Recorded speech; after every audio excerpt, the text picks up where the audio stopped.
ఎప్పుడైనా గురువైభవము అని వింటే సరే అది వేరు విషయం అనుకోండి. కాబట్టి జ్యేష్ఠో భ్రాత పితా చైవ యశ్చ విద్యాం ప్రయచ్చతి త్రయస్తే పితరో జ్ఞేయ ధర్మ్యే పదిహి వర్తినః. ధర్మం తెలుసున్నవాడైతే వీళ్ళందరిది ఒక్క స్థాయి. తండ్రి గారి తర్వాత పెద్దన్నగారు. తండ్రి గారు ఉన్నా కూడా పెద్దన్నగారు అంత గౌరవము పొందుతాడు. తండ్రి గారి శరీరం వదిలేస్తే పెద్దన్నగారిదే. అందుకే మీరు చూడండి, ఇప్పటికీ మనం సనాతన ధర్మంలో తల్లి తండ్రి ఉన్నా కూడా అన్నగారు కానీ బ్రతికి ఉంటే అన్నగారి పేరు మీదే శుభలేఖ వేస్తాం. తండ్రి గారు నిధనం అయిపోయారనుకోండి, అన్నగారు ఉన్న తన పేరు మీద శుభలేఖ వేసుకోరు తమ్ముళ్ళు. ఆయన పేరు మీద శుభలేఖ వేసి ఆయన ఆహ్వానిస్తారు ఇంటి పెద్దరికం. ఆయన నా తమ్ముని కుమారుడైన, లేకపోతే నా తమ్ముని కుమార్తె, అసలు అలా కూడా అక్కర్లేదు, నా కుమార్తె అనడానికి ఆయనకి అధికారం ఉంటుంది, నా కుమారుడు అనడానికి అధికారం ఉంటుంది. కాకపోతే అదేమిటి గురువుగారికి 2 కూతుళ్ళు ఉన్నారా 3 కూతుళ్ళు ఉన్నారా అనుకోకుండా నా సోదరుడు ఫలానా వాడి కుమార్తె అని బ్రాకెట్లో వేస్తాడు తప్ప నా కుమార్తె అంటాడు అన్నగారు. అన్నగారు అంటే ఏంటండి, మా అమ్మాయి అండు తమ్ముడు కూతుర్ని. కాబట్టి పెద్దన్నగారు ముందు పుట్టినవాడు. పెద్దన్నగారు అంటే పైవాడే అని కాదు నా ఉద్దేశం, ప్రత్యేకించి పెద్దవాడు తండ్రి, విద్య నేర్పినటువంటి గురువు. ఈ ముగ్గురు తండ్రితో సమానమైన స్థాయిలోనే ఉంటారు. కాబట్టి ఇప్పుడు నువ్వు సుగ్రీవుడికి ఎవరు? తండ్రి కొడుకుని ఎలా చూడాలి, ఎంత ప్రేమగా చూడాలి. కొడుకు భార్య నీకేమవుతుంది? కోడలవుతుంది. నువ్వేం చేసావు? నువ్వు ధర్మం గురించి నన్ను అడుగుతున్నావు. ఇంకింతకన్నా వాలి నోరు ముయ్యడానికి ఏం కావాలండి జవాబు? ఆయన అన్నారు, యవీయాన్ ఆత్మన పుత్ర శిష్యశ్చాపి గుణోదిత పుత్రవత్తే త్రయశ్చింత్యా ధర్మశ్చేదత్ర కారణం. ధర్మము కారణముగా ధార్మికమైన దృష్టితో చూసినప్పుడు తమ్ముడు, అన్నగారి వైపు నుంచి మాట్లాడినప్పుడు ఒక అన్నగారికి తన తమ్ముడు, తన కడుపున పుట్టిన కొడుకు, తనని అనువర్తించేటటువంటి శిష్యుడు, ఈ ముగ్గురు ఎందు భేదం ఉండదు. ముగ్గురిని ఒక్కలాగే చూస్తాడు. తన కొడుకెంతో తన శిష్యుడంతే, తన శిష్యుడెంతో తన తమ్ముడంతే. తమ్ముడు, శిష్యుడు, కొడుకు ముగ్గురు సమానం. ముగ్గురిని సమానంగా అన్నగారు చూడాలి. తండ్రి లేనప్పుడు పెద్దన్నగారిని తండ్రిలా తమ్ముడు చూడాలి. సుగ్రీవుడు చూశాడా లేదా? చూశాడు. నువ్వు దుందుభిని చంపడానికి వెడితే చచ్చిపోయావు అనుకున్నాడు, అందుకని ఉదకక్రియ చేశాడు. ఉదకక్రియ చేశాడు అంటే నమ్మాడు చచ్చిపోయావని. చెప్పలేదు మంత్రులతో, చచ్చిపోయావని కూడా చెప్పలేదు. బాధ తన కడుపులో పెట్టుకున్నాడు. వాళ్ళు గుచ్చి ప్రశ్న వేసి రాజ్యం ఇచ్చారు. తన భార్య రుమతో నువ్వు చచ్చిపోయావు అనుకుంది కాబట్టి చనిపోయాడు అనుకుంటే అన్న భార్య తమ్ముడిని స్వీకరించచ్చు. సంధ్యావందనం చేసే మానవ జాతిలో నీ భార్య తార నీతో కూడింది కాబట్టి సుగ్రీవుని యందు దోషం లేదు. నీ భార్య అతనితో కూడిన ఆయన భార్య రుమతో ఆయన రాజ్యాన్ని స్వీకరించి పాలన చేశాడు. నువ్వు బతికున్నాను అని తిరిగి వచ్చావు. అన్నయ్య పట్టాభిషేకం అయిపోయిందని ఖైదు చేశాడా? కిరీటం పాదాలకి తగిలేటట్టు వంగి నమస్కరించి, అన్నయ్య రాజ్యం తీసేసుకో, నేను యువరాజుని, నన్ను మన్నించు, నాకు తెలియదన్నయ్య నువ్వు బ్రతికున్నట్టు అని చెప్పాడు. తండ్రిగా ఉండవలసిన నువ్వు జరిగిన పరిస్థితిని తెలుసుకుని నువ్వు పట్టాభిషేకం చేసుకుని నువ్వు తారతో, ఎందుకంటే నువ్వు బ్రతికొచ్చావు అని తెలుసున్న తర్వాత తార మళ్ళీ నీ పక్కకు వచ్చేయచ్చు. మీ జాతిలో అది దోషం కాదు. తార నీ పక్కకి వెళ్ళిపోయి రుమ సుగ్రీవుడి పక్కకి వెళ్ళిపోతే ధర్మం నిలబడి ఉండేది. సుగ్రీవుడి వైపు నుంచి దోషం లేదు. సుగ్రీవుడు నిన్ను ప్రార్థన చేశాడు, నువ్వేం చేశావు? తదేతత్కారణం పశ్య యదర్థం తం మయా హతః భ్రాతుర్వర్తసి భార్యాయాం త్యక్త్వా ధర్మం సనాతనం అస్యత్వం ధరమాణస్య సుగ్రీవస్య మహాత్మనః రుమాయాం వర్తసే కామాత్ స్నుషాయాం పాపకర్మకృత్. నీవు సుగ్రీవుణ్ణి రాజ్యంలోంచి వెళ్ళగొట్టడం మొదటి తప్పు. అతను రాజ్యం ఇచ్చేస్తాను యవ్వరాజ్యం ఇమ్మన్నాడు.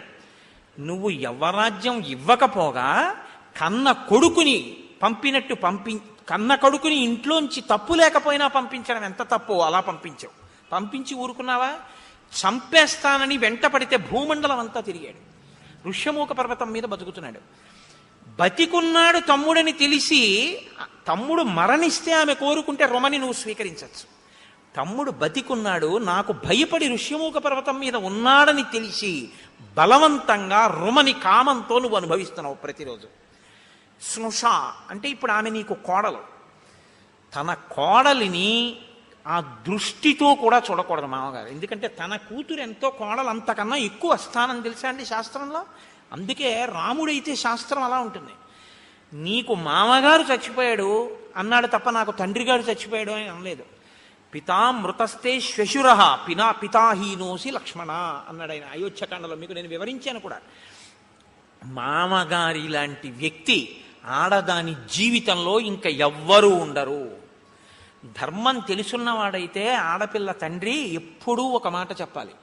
అందరూ తనకి నమస్కరించినా పెళ్ళైపోయాక తన కూతురు మాత్రం మామగారు ఎదురుగుండా ఉండగా తనకి నమస్కారం చేయకూడదు. ముందు మామగారికే ముందు నమస్కారం నేర్పుకోవాలి. అమ్మా, నీ మొదటి నమస్కారం నీ మామగారికే. మామగారి లాంటి బంధువు ఉండడు ఉండడు ఉండడు అని చెప్తోంది శాస్త్రం.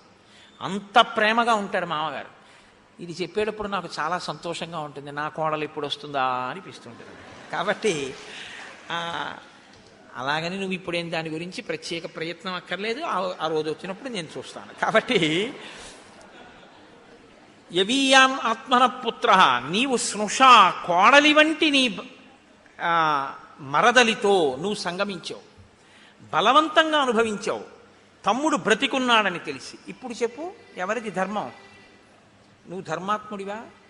నీకు పాపం లేదా?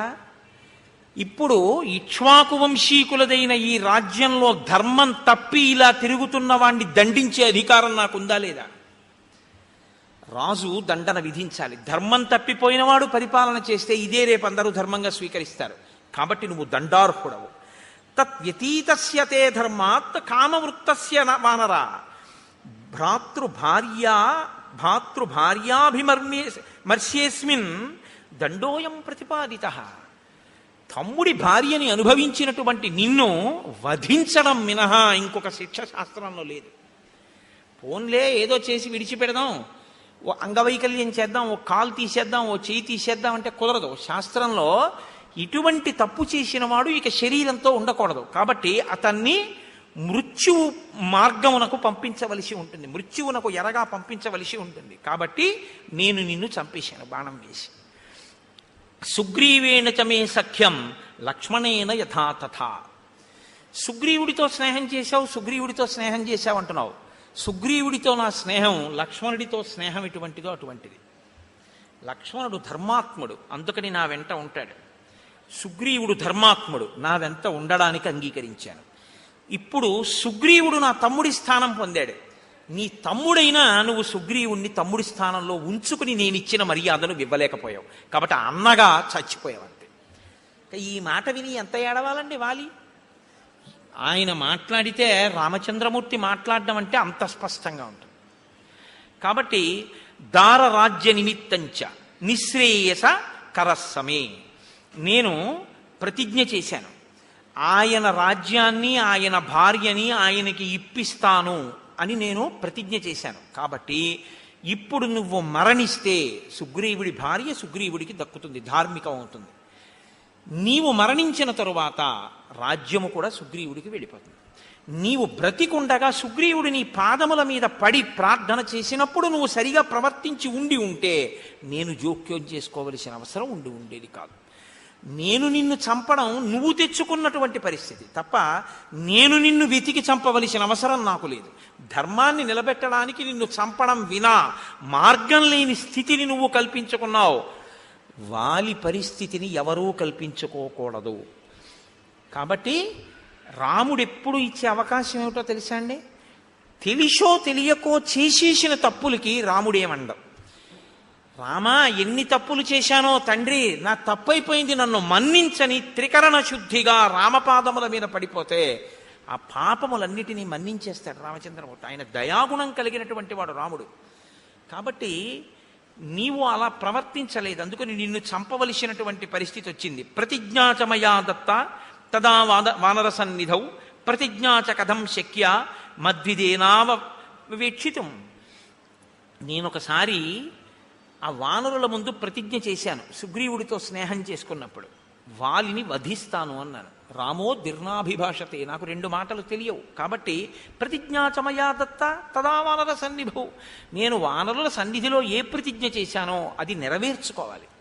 కాబట్టి నిన్ను చంపడం వినా నాకు మార్గం లేదు. అందుకని నీ మీద బాణం వేశాను, వేసి నిన్ను చంపాను. ఇప్పుడు నీ పరిస్థితి ఏమిటి అని అడుగుతావేమో. రాజభిర్ధృత దండాస్తు కృత్వా పాపాని మానవాహ నిర్మలాహ స్వర్గమాయాంతి సంత సుకృతినో యథా.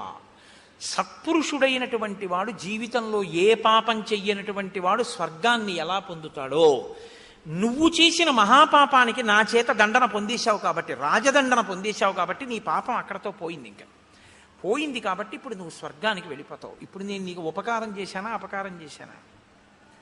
అయితే ఎన్ని కోట్ల జన్మలు నువ్వు ఈ పాప ఫలితాన్ని అనుభవించి ఉండేవాడివో. నేను తీసేశాను నా పాపాన్ని రాజదండంతో. నా బాణం వల్ల నీకు ఆ పాపం పోయింది కాబట్టి ఇప్పుడు నువ్వు స్వర్గానికి వెడుతున్నావు. ఎలా వెడుతున్నావో తెలుసా? పరమ సాధు పురుషుడు, పరమ భక్తి తత్పరుడు ఎలా వెడతాడో అలా వెడతావు. నువ్వేమన్నావు?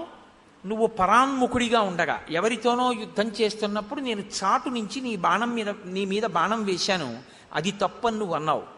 ఇప్పుడు నేను నీకు ఆ ధర్మం చెప్తాను విను. నమే తత్ర మనస్తాపో నమన్యుర్హరి యూధప వాగురాభిశ్చ పాశైశ్చ కూటైశ్చ వివిధైర్నరాహ. మనుష్యులు వేరు, జంతువులు వేరు. మనుష్యుడు మనుష్యుడితో యుద్ధం చేసేటప్పుడు ఉండే ధర్మం వేరు, మనుష్యుడు జంతువుని వేటాడేటప్పుడు ఉండే ధర్మం వేరు. జంతువుతో చేసేది యుద్ధం అనరు, వేట అంటారు. జంతువుని వేటాడతారు, మనిషిని వేటాడరు, మనిషితో యుద్ధం చేస్తారు. అందుకే మనిషిని వేటాడరు కనుక మనిషి వెన్ను చూపిస్తే ఊరుకుంటారు. మనిషి ఆయుధం కింద పడిపోతే చంపరు, మనిషి నిద్రపోతుంటే చంపరు, మనిషి పరాకుగా ఉంటే చంపరు, మనిషి అన్నం తింటూ ఉంటే చంపరు, మనిషి భార్యతో కలిసి సుఖభోగంలో ఉంటే చంపరు. అదే జంతువు నిద్రపోతున్నా చంపేస్తారు, జంతువు పరాకుగా ఉన్నా చంపేస్తారు, జంతువు పరిగెడుతున్నా బాణం వేసి చంపుతారు. ఎందుకంటే జంతువుని చంపేటప్పుడు వేట, మనిషిని చంపేటప్పుడు యుద్ధం. యుద్ధానికి ధర్మం వేరు, వేటకి ధర్మం వేరు. అందుకే మనిషిని పట్టి చంపేటప్పుడు వల వేసి పట్టుకోరు, పాశం వేసి లాగి చంపకూడదు, కపటంతో చంపకూడదు. జంతువుని చంపేటప్పుడు వల వేసి పట్టుకోవచ్చు, పాశం వేసి పట్టుకోవచ్చు, కపటంతో పట్టుకోవచ్చు, నిద్రపోతున్నప్పుడు పట్టుకోవచ్చు, నిద్ర లేచుండగా పట్టుకోవచ్చు, మేత మేస్తుండగా కొట్టచ్చు, పారిపోతున్నప్పుడు కొట్టచ్చు, నిలబడినప్పుడు కొట్టచ్చు, పడుకున్నప్పుడు కొట్టచ్చు. ఏం చేస్తున్నా సరే వేటాడాలనుకున్నటువంటి రాజు జంతువుని కొట్టేటప్పుడు ఇలాగే కొట్టాలన్న నియమం ఏమీ లేదు. కాబట్టి చాటున మాటు వేసి బాణాన్ని వేస్తారు. దశరథ మహారాజు గారు వేయలా శబ్దభేద విద్యతో? తెల్లవారకట్ట నీరు తాగుతుంటే ఏనుగు వచ్చిందనుకుని బాణం వేయలేదు, మరి చాటు నుంచి వేయలేదా? వేటాడేవాడు ఎప్పుడు సింహానికి ఎదురుగుండా వెళ్ళి వేటాడడానికి ఏం కూర్చోడు, ఏ పొదమాటనో కూర్చుని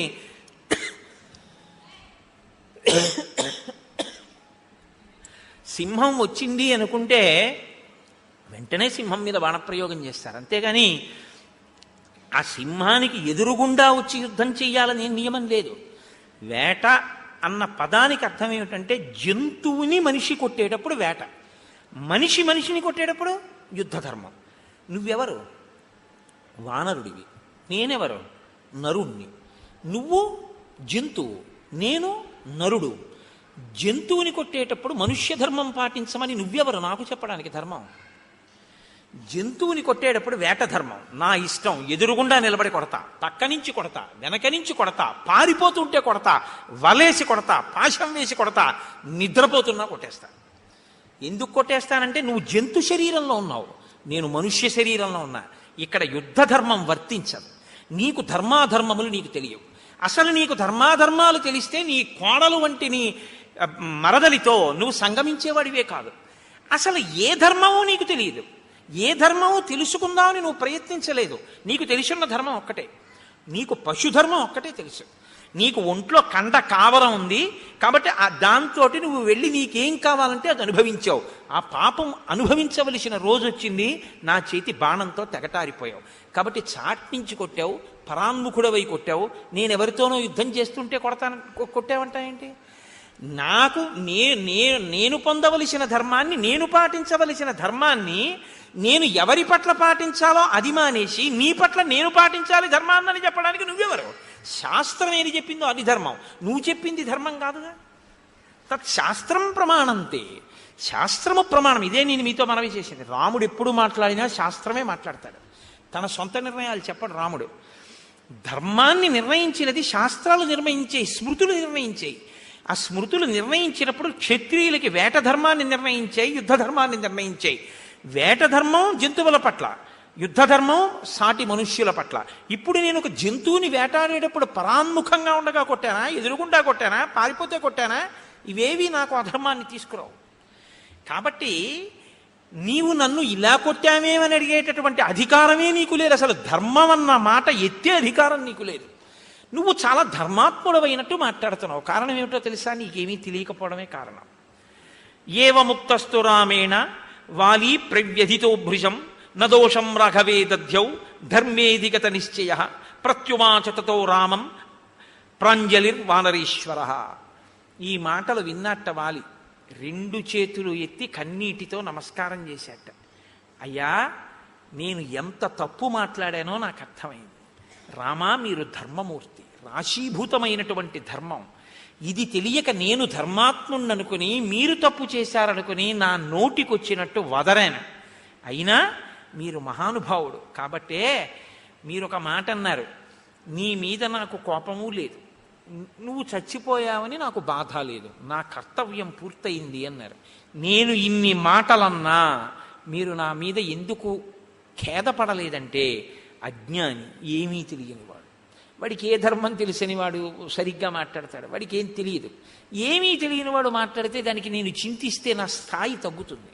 కాబట్టి వాడికి ఏమీ తెలియనివాడు మాట్లాడితే దానికి బాధ ఏమిటి? అందుకని మీరు బాధపడలేదని కూడా చెప్పారు. మీరు ఎంతటి ధర్మాత్మలో నాకు ఇప్పుడు అర్థమైంది. కాబట్టి అంజలి ఘటించి మీకు నమస్కరిస్తున్నానని ఒక్కసారి రామచంద్రమూర్తికి సాంజలి బంధకంగా నమస్కరించి ఆయన ధర్మాన్నంతటినీ శ్లాఘించారు. అది రామానుగ్రహం అంటే. కాబట్టి ఇప్పుడు ఎంతో సంతోషించారు. అని తత్రాపి కలు మే దోషం కర్తుం నర్హసి రాఘవ. రాఘవ, నన్ను క్షమించండి. నేను ఇలా పరిధి దాటి మాట్లాడినందుకు మీరు నన్ను క్షమిస్తే నా పాపాలన్నీ ఇక్కడితో సమసిపోతాయి, నేను సంతోషంగా ఊర్ధ్వలోకాలకి వెళ్ళిపోతాను అని. నత్వాత్మానం అహం శోచే నతారాం నచ బాంధవాన్ యథా పుత్రం గుణశ్రేష్టం అంగదం కనకాంగదం.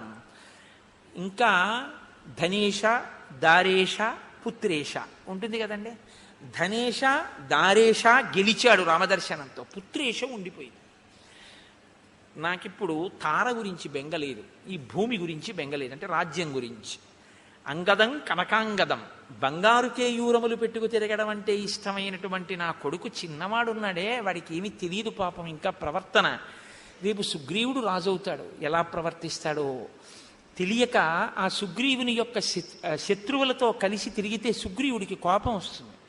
కాబట్టి మీరు నా తమ్ముడైనటువంటి సుగ్రీవుణ్ణి ఎలా రక్షించి కాపాడి హత్తుకుని మీ పక్కన పెట్టుకున్నారో అలాగే నా కొడుకైనటువంటి అంగదుణ్ణి మీ ఛత్రఛాయల్లో మీ నీడలో కాపాడి పెద్ద చేయండి రామా, ఇంకా నాకు అంతకన్నా ఏం అక్కర్లేదన్నారు. తప్పకుండా నేను నీ కొడుకుని అలాగే కాపాడతాను అని మాటిచ్చారు. మాటిచ్చిన తరువాత మళ్ళీ ఇంకొక మారు క్షమార్పణ చెప్పాడు. శరాభితప్తేన విచేతసా మయా ప్రదూషితస్త్వం యదజానతా ప్రభో ఇదం మహేంద్రోపమభిమ విక్రమ ప్రసాదితస్త్వం క్షమమే నరేశ్వర. ఇక్కడతో 3వ మాట అయింది సత్యం. ఆయన అన్నాడు, మహానుభావ, నీవు ఇంద్రుని కూడా నిగ్రహించగలిగినటువంటి గొప్ప బలశాలివి, మహేంద్రుని వంటి శక్తి సంపన్నుడవు. అటువంటి నువ్వు నా ఎదురుగుండా ధనుర్బాణములతో నిలబడితే తెలియక నేను మాట్లాడిన మాటలు, నేను చేసినటువంటి అపరాధములు, నా పాప కర్మలు అన్నీ కూడా క్షమించి నన్ను కాపాడు, నా అనాచారమును మన్నించు అని నమస్కారం చేశాడు. నమస్కారం చేసి నేల పడిపోయాడు. నేల పడిపోయిన తరువాత ఆ తార పరుగు పరుగున అంతఃపురంలోంచి వస్తోంది. వస్తుంటే ఈ వానరులందరూ ఆవిడికి ఎదురెళ్ళారు. ఏం జరిగింది అని అడిగింది ఆవిడ. పెద్ద కోలాహలం కదండి, వాలి మరణించాడంటే మరి ప్రభువు మరణించాడు, అప్పటి వరకు ఓటమి నెరగనివాడు. వస్తుంటే వానరులు అంటే ఒక సంఘటన ఒక వ్యక్తి నాలుక మించి ఇంకొక వ్యక్తి నాలుక మీద వెళ్ళేటప్పటికి ఎన్ని రకాలుగా మారిపోతుందో చూపిస్తారు మహర్షి. వానరులు ఏం చెప్పారంటే తారతోటి, క్షిప్తాన్ వృక్షాన్ సమావిద్య విపులాశ్చ శిలాస్తథా వాలీ వజ్ర సమైర్బాణై రామేణ వినిపాతితః. వాలికి ఎదురుగుండా రాముడు వచ్చాడు యుద్ధం చేయడానికి. వాలి చెట్లు పీకి రాముడి మీదకేశాడు, రాముడు బాణాలు వేశాడు. రాముడి బాణాలకి చెట్లన్నీ తెగిపోయాయి, కింద పడిపోయాయి.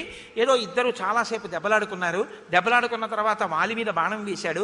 బాణం వేసిన తర్వాత వాలి కింద పడిపోయి చచ్చిపోయాడు, నెత్తుటి మడుగులో ఉన్నాడు.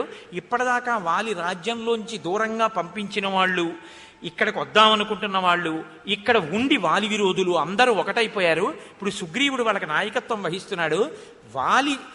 వాలికి అనుచరగణంగా ఉన్న వాళ్ళందరి మీద పగ తీర్చుకునేటటువంటి ప్రయత్నంలో ఉన్నారు. కాబట్టి ఇప్పుడు నువ్వు అక్కడికి వెళ్ళకు, అంగదుడిని తీసుకుని మనం ఎక్కడికన్నా దూరంగా పారిపోవాలి. అక్కడ పరిస్థితి చాలా భయంకరంగా ఉంది, విప్లవం జరిగిపోతోంది, సింహాసనం కోసం కుట్ర జరిగిపోతోంది. ఇన్ని చెప్పారు. అవన్నీ జరిగాయి. అక్కడ అంగదుడిని నేను రక్షిస్తానని రామచంద్రమూర్తి అన్నారు. అంటే లోకం పోకడ ఎలా ఉంటుందో చూపిస్తారు. వానరులు కాబట్టి వాళ్ళు అలా మాట్లాడారంటే అర్థం ఉంది. పుకార్ల మీద ఉన్నంత వ్యామోహం ఇంకా దేని మీద ఉండదు. దానికి తగ్గట్టే ఇప్పుడు ఓ కొత్త ప్రక్రియ కూడా బయలుదేరింది. ఎక్కడ ఏదైనా సరే ఇప్పుడు అక్కడ ఏం జరిగిందో ఒక్కసారి చెప్పండి అనేటటువంటి సాధన సంపత్తులు కూడా వచ్చేసాయి. కాబట్టి ఇక అదే పని, ఇంకా ఏ ఇంద్రియములకు పని లేదు, ఇలా ఉండడమే, నిశ్చేష్టులైపోయి తెలుసుకుంటూ ఉండడం. ఏమిటి దానివల్ల? సరే అది వేరే విషయం, వదిలిపెట్టేసేయండి. కాబట్టి వానరులు ఈ మాట చెప్తే తారంది, నా భర్త మరణించిన తరువాత ఈ రాజ్యం ఉంటే ఎవరికి కావాలి, ఊడిపోతే ఎవరికి కావాలి, నాకు వాలి ప్రధానమని ఆవిడ ఆ యుద్ధ భూమిలోకి వెళ్ళింది, వాలి మీద పడింది, చాలా ఘోరమైనటువంటి స్థితిలో శోకించింది ఆవిడ. కానీ తార ఎక్కడ మాట్లాడినా అలాగే ఉంటుంది. ఒక మెరుపు ఆవిడ మాట్లాడతా. ఆ శ్లోకాలు అంత దీనంగా విలపిస్తూ కూడా ఆవిడ చాలా చమత్కారంగా చాలా అందంగా మాట్లాడుతుంది. నన్ను కూడా చంపి వాలి దగ్గరికి పంపేయండి. ఎందుకంటే వాలి స్వర్గానికి వెళ్ళిన తర్వాత అంతటి తేజోవంతుడు, అంతటి కీర్తివంతుడు స్వర్గానికి వచ్చాడని మురిషి అప్సరసలు వచ్చి కౌగిలించుకుంటారు. ఆయన నాకు మీ కౌగిలింత అక్కర్లేదు, నా భార్య తార కావాలంటాడు. నేను పక్కన లేకపోతే దిగులు చెందుతాడు, స్వర్గం రుచించదు, అందుకని నన్ను పంపేయండి. ఏ బాణంతో వాలిని చంపావో ఆ బాణంతోనే నన్ను చంపి. ఎందుకంటే ఆడదాన్ని చంపడమా అని ఆలోచిస్తున్నావేమో. భార్య భర్త శరీరములు వేరేమో కానీ వాళ్ళు శాస్త్రంలో ఒకటే. నీకు ధర్మం మీద నమ్మకం కదా, ఆ బాణంతోనే నన్ను చంపేస్తే, భార్యాభర్తలని కలిపి చంపేస్తే ఒకళ్ళనే చంపినట్టు అవుతుంది. పైగా లోకంలో దానాలన్నింటిలోకి శ్రేష్టమైన దానం ఏమిటో తెలుసా? భార్యాదానమే. అంటే కన్యాదానం. కన్యాదానం గొప్పది, అందుకు కదండి అయింది. ఇంకోటి ధర్మం చేసుకోవాలంటే, ధర్మం చేసుకోవడం అంటే మీరు జాగ్రత్తగా అర్థం చేసుకోండి. ఓ యజ్ఞం యాగం ఏది చెయ్యాలన్నా ధర్మపత్ని పక్కన ఉండాలి కదా, అందుకని కన్యాదానం గొప్పది. కాబట్టి భార్యాదానం చాలా గొప్పది. అందుకని నన్ను నువ్వు ఇప్పుడు చంపేస్తే వాలికి భార్యాదానం చేసిన వాడి అవుతావు, కాబట్టి నన్ను చంపేయండి అని నీకెప్పుడు ఈ భూమి మీద వ్యామోహం, రాజ్యకాంక్ష. అందుకని వాలి నేనొచ్చినా భూమినే కౌగులించుకుని పడుకున్నావా అంటుంది. ఆ ఏడుపులో కూడా ఆవిడ ఎంత చమత్కారంగా మాట్లాడుతుందో. కానీ అలా అనకూడదు, అది సంస్కృతి పాత్రం కాదు అలా మాట్లాడడం. అంటే అలా ఏడవడాన్ని అభినందించి మాట్లాడడం అన్నది మంచి పద్ధతి కాదు. కానీ ఆవిడ అలా పాపం శోకించింది భర్త యొక్క మరణానికి. కానీ ఆవిడ వాలితో ఒక మాట అంటుంది. ఇవి అనగలిగిన ప్రజ్ఞ లోకంలో చాలా తక్కువ మందికే ఉంటుంది. మండోదర్ అంటుంది రావణుడి విషయంలో, తార అంటుంది వాలి విషయంలో యుద్ధభూమిలో. ఆవిడ అంటుంది, సుగ్రీవస్య త్వయా భార్య హృతాసచ వివాసితః యత్తత్తస్య త్వయా వృష్టి ప్రాప్తేయం ప్లవగాధిప. నీవు నీ తమ్ముడైనటువంటి సుగ్రీవుడి భార్యని నీ భార్యగా అనుభవించడం వల్లనే ఈ ప్రమాదాన్ని తెచ్చుకోవడం అయింది. సుగ్రీవుణ్ణి రాజ్యంలోంచి పంపకుండా సుగ్రీవుడికి యవ్వరాజ్యం ఇచ్చి ఆయన భార్యతో ఆయన ఉండే అవకాశం ఆయనకి ఇచ్చి ఉంటే ఎలా ఉండేదో పరిస్థితి. నీ చావుకి కారణం రాముడని నువ్వు అనుకుంటున్నావు, నీ పాపమే కారణము అన్నాడు. కాబట్టి ఆ తల్లి, ఆ మహాతల్లి చాలా గొప్పగా అని ఆవిడ ఒక మాట అంది. నువ్వు మరణించావు సరే, నీ నీ పాపం నువ్వు చేశావు, నువ్వు చనిపోయావు. కానీ ఇప్పుడు నా పరిస్థితి ఏమిటి? వాలి భార్య అంటారు, రాజ్యం ఉంటుంది, కొడుకు అంగదుడు ఉన్నాడు, రేపొద్దున సుగ్రీవుడు రాజు అయితే అంగదుడు యువరాజు అవుతాడు, యువరాజు యొక్క తల్లిని నేను. ఇన్ని ఉన్నా శాస్త్ర పరిజ్ఞానం ఉన్న పండితులు నన్ను ఏమని పిలుస్తారో తెలుసా? పతిహీనాతు యానారి కామం భవతు పుత్రిణి ధన ధాన్య సమృద్ధాపి విధవే మృత్యతే బుధై విధవేత్యుచ్యతే బుధై. శాస్త్రమెరిగినటువంటి పండితులు పతిహీనాతు యానారి, భర్త లేనటువంటి ఆడదాన్ని ఎంత గొప్ప కొడుకున్నా, ఎంతమంది కొడుకులున్నా, ఎంత ధనం ఉన్నా, ఎంత ధాన్యం ఉన్నా విధవ అంటారు తప్ప ఇంకొక మాట అనరు నన్ను. కాబట్టి నువ్వు పాపపు నడువడితో ఉన్నావు, ఫలితం విధవగా నేను బతకవలసినటువంటి స్థితిని నాకు కల్పించావు అని రాముడి వంక తిరిగింది. రాముడి వంక తిరిగి రామునిలో ఉన్న తేజస్సు గుర్తించింది. అప్పుడు కూడా ఆవిడ బహుశా పూర్వపుణ్యము యొక్క బలం చేత తార అలా చెప్పగలిగింది తప్ప అన్యులకు అది సాధ్యం కాదు. అలా పసికట్టినా అలా వాక్కులలో ఆవిష్కరించలేరు. అందులో అటువంటి దీనస్థితిలో ఆవిడంత గొప్పగా మాట్లాడింది. త్వమప్రమేయశ్చ దురాసదశ్చ జితేంద్రియశ్చోత్తమ ధర్మకశ్చ అక్షీణకీర్తిశ్చ విచక్షణశ్చ క్షితిక్షమావాన్ క్షతజోపమాక్ష. నీవు రామ త్వమప్రమేయశ్చ దురాసదశ్చ, నీ యొక్క శక్తిని ఊహించడం ఎవరికీ సాధ్యం కాదు. భగవంతుడి యొక్క శక్తిని ఎవరు ఊహిస్తారండి? జితేంద్రియశ్చోత్తమ ధర్మకశ్చ, నువ్వు ఇంద్రియములను జయించినటువంటి వాడివి. ఉత్తమ ధార్మికశ్చ, నువ్వు చాలా ఉత్తమమైనటువంటి ధార్మికుడవు. ఇంద్రియములను గెలవడం వేరు, ఇంద్రియములను అణచడం వేరు. మీరు ఈ రెండింటికి తేడాని తెలుసుకోవాలి. ఇంద్రియములను అణిచినటువంటి వాళ్ళు రామాయణంలో ఉంటారు, ఇంద్రియములను గెలిచిన వాళ్ళు రామాయణంలో ఉంటారు. ఇంద్రియములను అణిచినవాడు రావణాసురుడు. ఇంద్రియాల్ని అణచడం అంటే ఏమిటో తెలుసా అండి? త్రాచుపాము యొక్క తల మీద పాదాన్ని పెట్టి కూర్చోవడం. కానీ లేచాడనుకోండి పాము కరిచేస్తుంది. ఇంద్రియాలు కొంతసేపు బయట వ్యామోహంతో తిరగకుండా తిప్పి అట్టే పెడతాడు. దానివల్ల బ్రహ్మగారి అనుగ్రహాన్ని పొందాడు, వరాలు పొందాడు. లేచాడు, ఇంద్రియాలన్నీ విజృంభిస్తాయి. కాబట్టి ఇప్పుడు ధర్మాన్ని వదిలేస్తాడు. ఇంద్రియాలు ఎటు తిరుగుతున్నాయో అటు తిరగడం మొదలు పెడతాడు. అధార్మికమైన ప్రవర్తన వైపు పెడతాడు. ఇంద్రియాల్ని గెలవడం అంటే ఏమిటో తెలుసా అండి?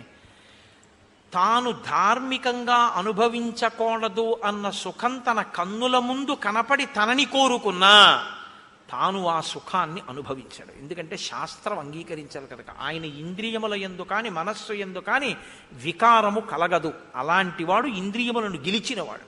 కాబట్టి జితేంద్రియశ్చోత్తమ ధార్మికశ్చ, నువ్వు ఇంద్రియములను గెలిచినటువంటి వాడివి, ఉత్తమమైనటువంటి ధార్మికుడివి.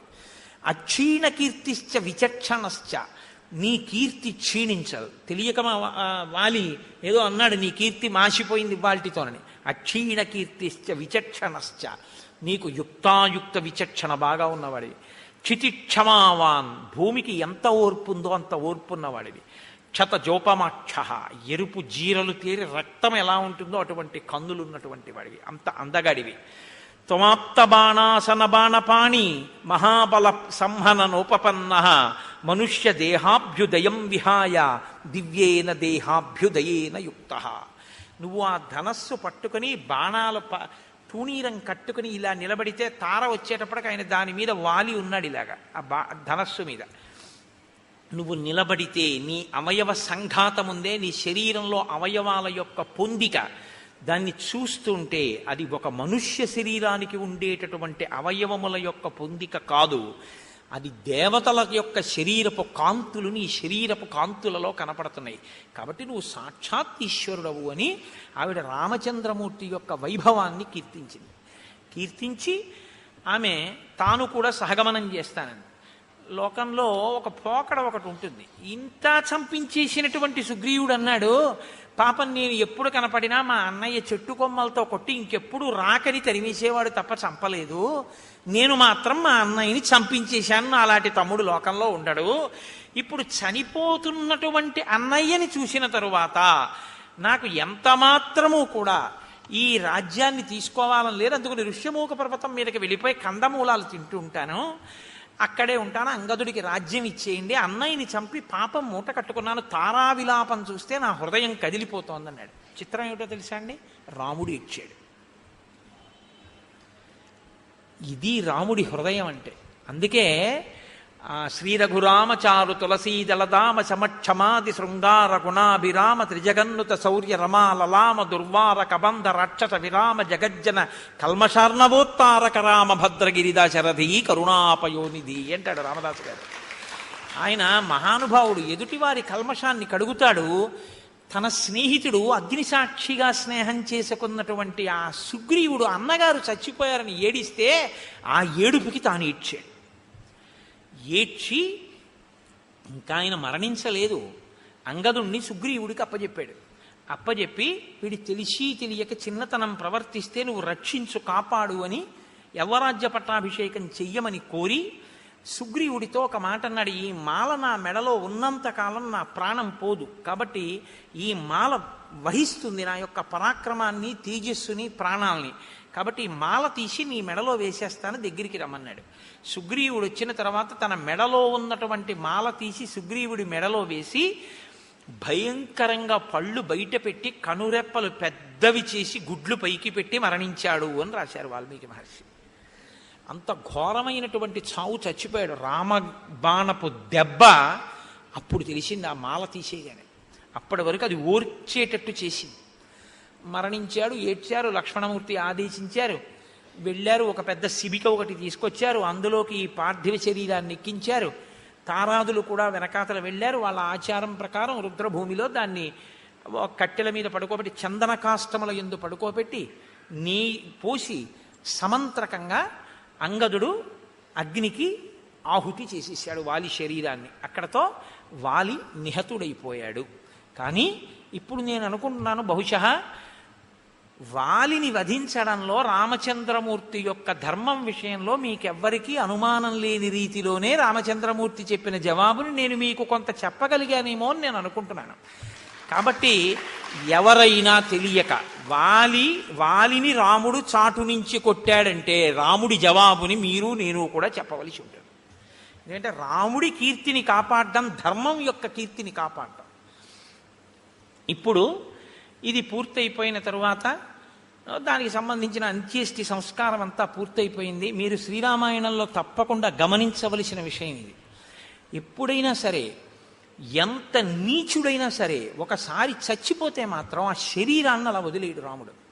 నిజంగా రాముడు ఇంత పాపము నడువడిగలిగిన వాడు అవతల పారాయణ అనొచ్చు, అలా అనడు. అంత్యేష్టి చేయిస్తాడు.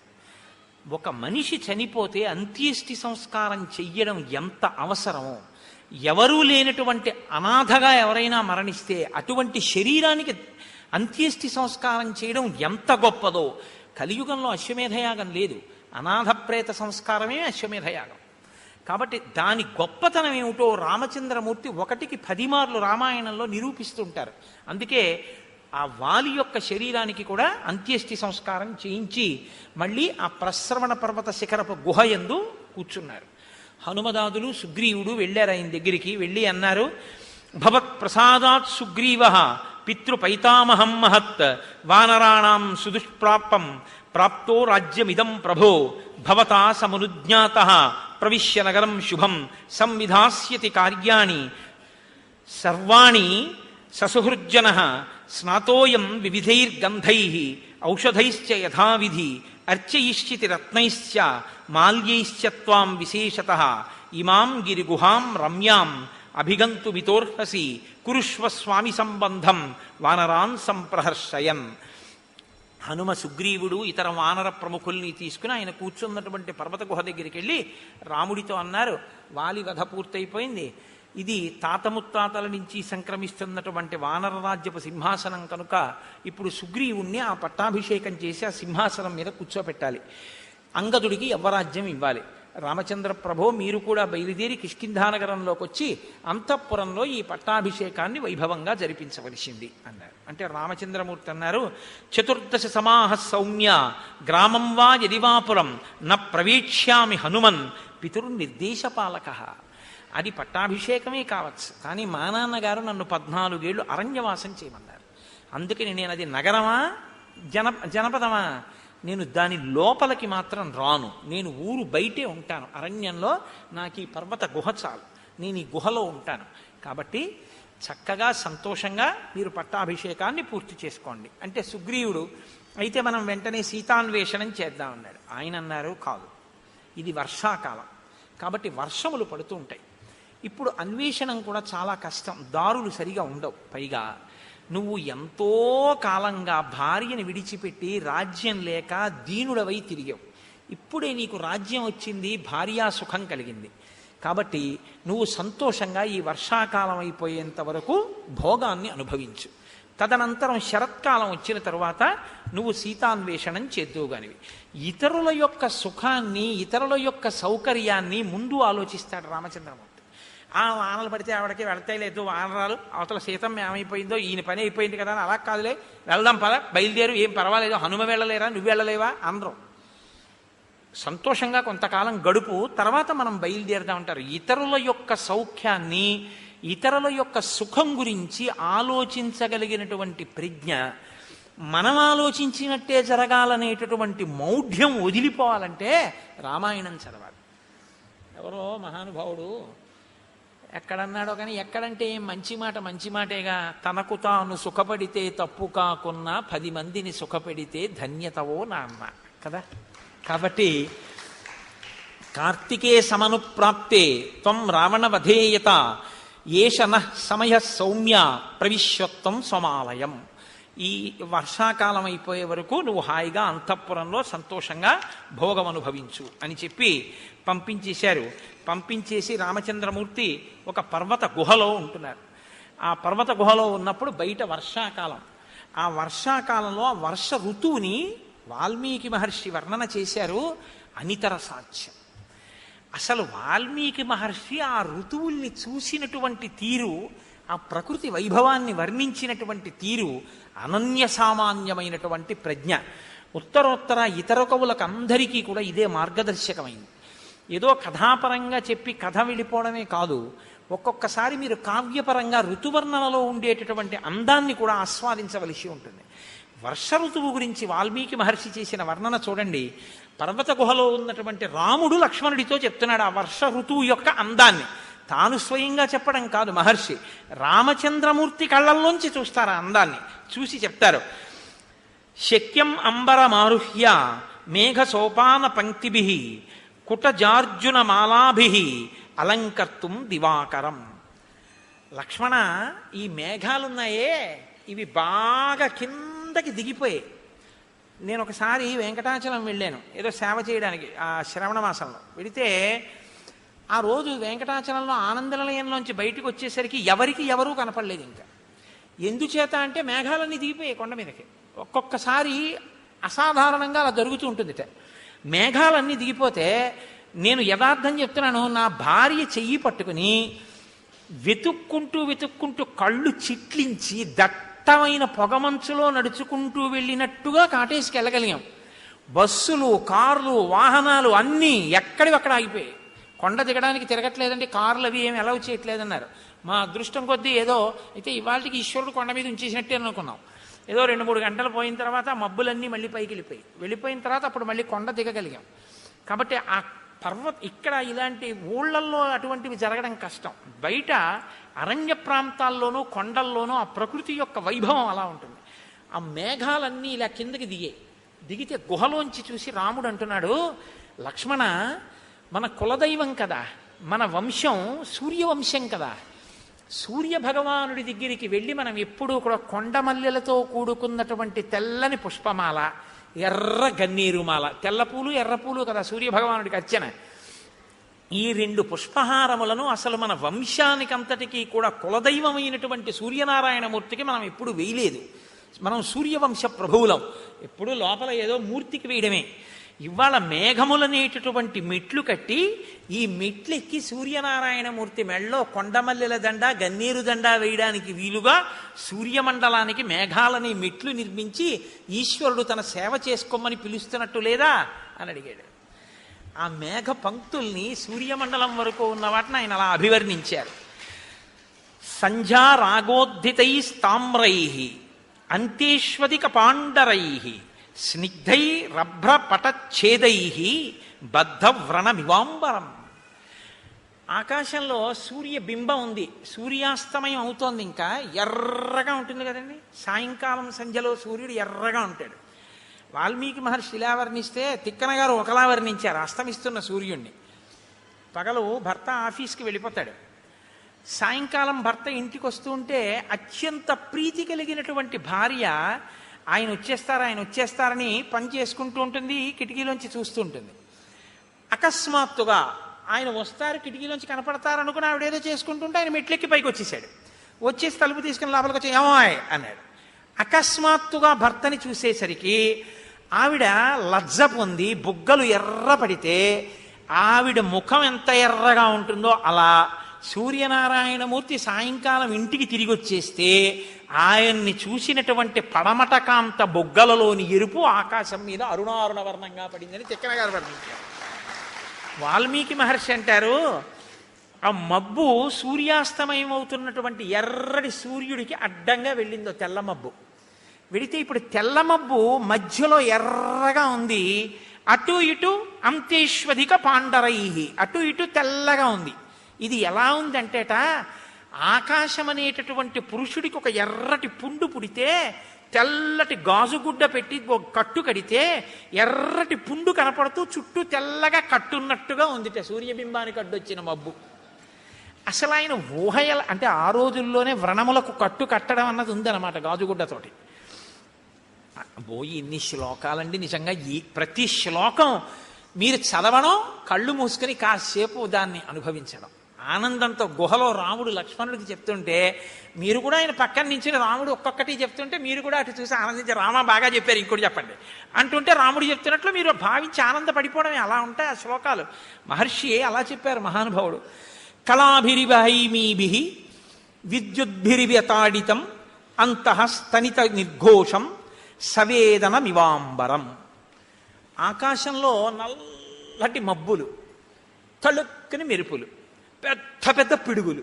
ఇవి ఎలా ఉందంటేట, ఆకాశం అనేటటువంటి పురుషుణ్ణి ఎవరో మెరుపుల కొరడాలు పట్టుకుని కొట్టుంటే అయ్య బాబోయ్ అని అరుస్తుంటే అరుపులు ఎలా ఉంటాయో అలా ఉన్నాయిట ఆ పెద్ద పెద్ద పిడుగుల ధ్వనులు. కడుపులో ఎంత బాధ ఉందో అన్నట్టుగా ఉన్నాయిట మబ్బుల చాటున ఆకాశం. పైకి వ్యక్తం కాని కడుపులోని బాధలా మబ్బుచాటు ఆకాశం, కొడుతున్న కొరడాల తీగలులాగా మెరుపులు, అరుస్తున్న అరుపులులా పిడుగులు ఉన్నాయి అని మహర్షి అంటారు. వర్షాకాలంలో అలా లేదు లక్ష్మణ, పిడుగులు పడుతుంటే మెరుపులు మెరుస్తుంటే. ఎవరైనా ఇలా అనగలిగిన వాళ్ళు ఉన్నారండి? ఏమి దర్శనం అండి నిజంగా వర్ష ఋతువుని. నీల మేఘాశ్రిత విద్యుత్ స్ఫురంతి ప్రతిభాతి మే స్ఫురంతి రమణస్యాంకే వైదేహీవ తపస్విని. ఆ నల్లటి మబ్బు మధ్యలో తలుక్కని మెరుపు మెరిస్తే లక్ష్మణ, నల్లటి మినువుల పోగులాంటి రావణాసురుడు తన తొడ మీద మీ వదిన్ని కూర్చోపెట్టుకుని వెడుతూ ఉంటే ఏడుస్తూ కదిలిపోతున్న మీ వదినిలా లేదు తళుక్కుమన్న ఆ మెరుపు నల్లమబ్బు మీద అంటాడు. వర్ష ఋతువులో తన భార్యని చూసుకున్నాడు. అది అక్కడి నుంచే కదండి మేఘ సందేశం వచ్చింది. ఇటువంటి శ్లోకాలలోంచే కాళిదాస మహాకవి యొక్క మేఘ సందేశం పుట్టింది. కాబట్టి రసాకులం షట్పద సన్నికాశం ప్రభుజ్యతే జంబుఫలం ప్రకామం అనేకవర్ణం పవనావధూతం భూమౌ పతత్యామ్రఫలం విపక్వం. నేరేడు చెట్లు ఎక్కడ చూసినా నల్లగా రసం కారిపోతున్నాయా అన్నట్టుగా ఉన్నటువంటి నల్లటి నేరేడు పళ్ళు గుత్తులు గుత్తులుగా కాసేసాయిట. వాటి నిండా గండు తుమ్మెదలు, నల్ల తుమ్మెదలు తిరుగుతున్నాయిట. మామిడి కాయ అప్పటి వరకు చెట్టుని గట్టిగా పట్టుకున్నది చెట్టునే బాగా ముగ్గిపోయి పండైపోయి తొక్క కూడా ఇంకా వృద్ధుడైపోయినటువంటి వాడి చర్మం ఎలా ఉంటుందో మామిడి పండు మీద ఉన్న తొక్క అలా ముడతలు పడిపోయి లోపల ఉన్నటువంటి పండు రసం ఎర్రగా ఉన్నది కనపడేటట్టుగా ఉంటుంది. మామిడి పండు బాగా ముగ్గితే మీరు చూడండి. అటువంటి దాన్ని శివలింగం మీద అభిషేకం చేయడం తేలిక. ఇలా అంటే చాలు గుడుక్కున గుజ్జంతా శివలింగం మీద పడిపోతుంది. అలా ఆ అభిషేకం మీదకి వెళ్ళిపోతుంది దృష్టి. అదేంటి, మామిడి పండు బాగా ముగ్గిపోయి మామిడి చెట్టు నుంచి విడివిడి కింద పడిపోతే దాన్ని తీసుకుని తినడం ఎంత సంతోషంగా ఉంటుందో. అబ్బా, చెట్టును ముగ్గిన పండు అంటారు. అందున మామిడి పండు చెట్టును ముగ్గిపోతే అసలు ఇంకా దాని రుచి భాషతో చెప్పడం కష్టం. అంత అందంగా, అంత రుచికరంగా ఉంటుంది అది. కాబట్టి అలా ముగ్గిపోయిన మామిడి పండు, అందులో ప్రత్యేకించి మా జిల్లాలో కొత్తపల్లి కొబ్బరి అలా ముగ్గిపోతే అబ్బో దాని అసాధ్యం కూడా, ఎంత రుచో. దాని తొక్క అలా ఉంటుంది ఆ కొత్తపల్లి కొబ్బరికి, అలా పలచనైపోతుంది. ఏమిటో మరి ఈశ్వర సృష్టి దాని యందు. కాబట్టి ఆ నేరేడు పళ్ళు అలా ఉన్నాయి, ఆ కింద పడిన మామిడి పళ్ళు అలా ఉన్నాయి. ఈ గుత్తులు గుత్తులు నేరేడు పళ్ళ కోసం, ఈ మామిడి పళ్ళ కోసం ప్రజలు తిరుగుతూ ఉండడం నీకు కనపట్టల్లా వర్షాకాలంలో? ఏంటి లక్ష్మణ అంటారు. విద్యుత్పతాకాః సబలాకమాలాః శైలేంద్రకూటాకృతి సన్నికాశాః గర్జంతి మేఘాః సముదీర్ణనాదా మత్తా గజేంద్ర ఇవ సంయుగస్థాః. యుద్ధంలో ఏనుగులు ప్రముఖంగా పాల్గొంటాయి, భద్రగజాలు. అవి పాల్గొనేటప్పుడు వాటిని మామూలుగా యుద్ధానికి పంపించరు, గుర్రాన్ని ఇంకో దాన్ని పంపించినట్టు పంపించరు. ఏనుగుని పంపించాలంటే దానికి ఒక పెద్ద గురువాయూరు ఏనుగులకు కడుతుంటారే, అలా దాని కుంభస్థలం అంతా ఓ పెద్ద అలంకారం ఉంటుంది. దాని మీద ఒక పెద్ద ఆసనం, ఆసనం మీద ఓ గొడుగు, దాని మీద మళ్ళీ ఓ పతాకం ఉంటుంది. దాని ఒక గజాన్ని అధిరోహించాడు అంటే మహావీరుడని గుర్తు. కాబట్టి ఆ ఏనుగు మీద కూర్చున్నటువంటి వాడు ఎవరో ఆ మహానుభావునికి సంబంధించినటువంటి పతాకం ఎగురుతూ ఉంటుంది. కాంచనమయ వేదిక కనత్కేతనోజ్వల విభ్రమము వాడు కలశజుండు అంటారు తిక్కన గారు విరాట బ్రహ్మంలో. అలా ఒక్కొక్క పతాకం చూస్తే ఒక్కొక్క మహావీరుడు స్ఫురిస్తాడు.